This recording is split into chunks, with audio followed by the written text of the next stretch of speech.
Now, when it comes to Google Ads costs, there's a handful of things to consider.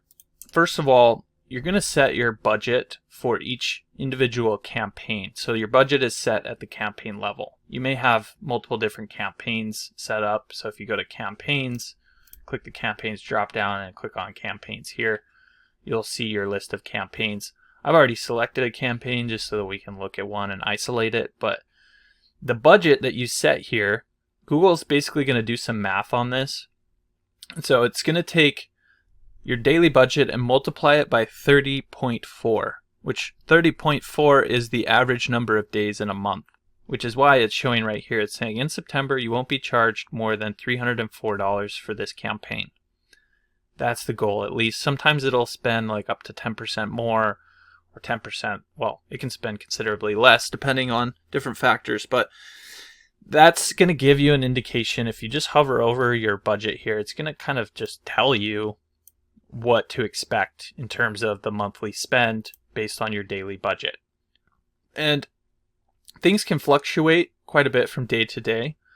So you might have one day where it spends $20, then the next day it spends $0, then the next day it spends $10.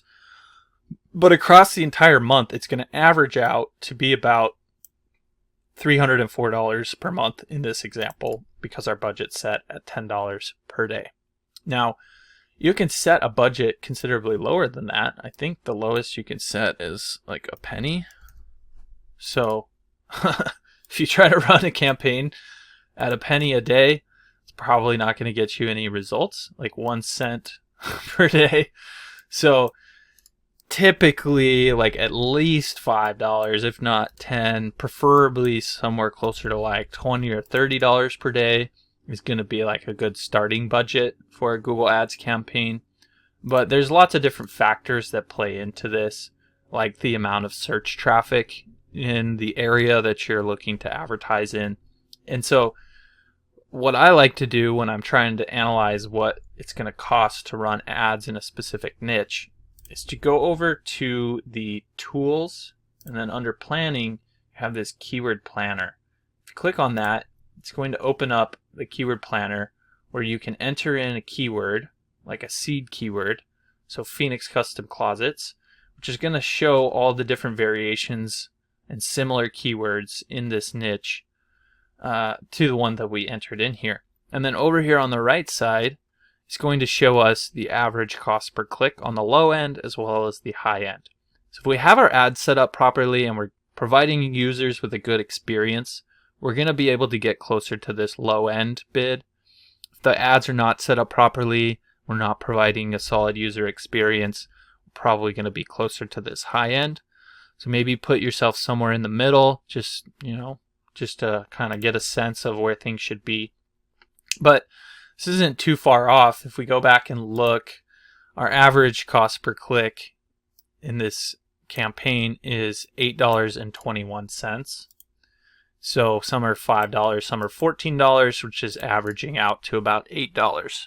So that's actually pretty close, which means we've set things up in a way that's providing a good user experience. What I mean by that is if somebody does a search and they click on your ad and they find what they're looking for and they call you and they stop searching at that point, that's an indication to Google that they had a good experience with your ad. And so that's going to keep more, like the better the user experience is on Google Ads or on Google, the more people come back and click on ads and Google makes more money. And so it's advantageous to provide a good user experience. Google's going to reward you for doing so because it's better for them in the long run if people keep coming back and using Google more and more and more, right?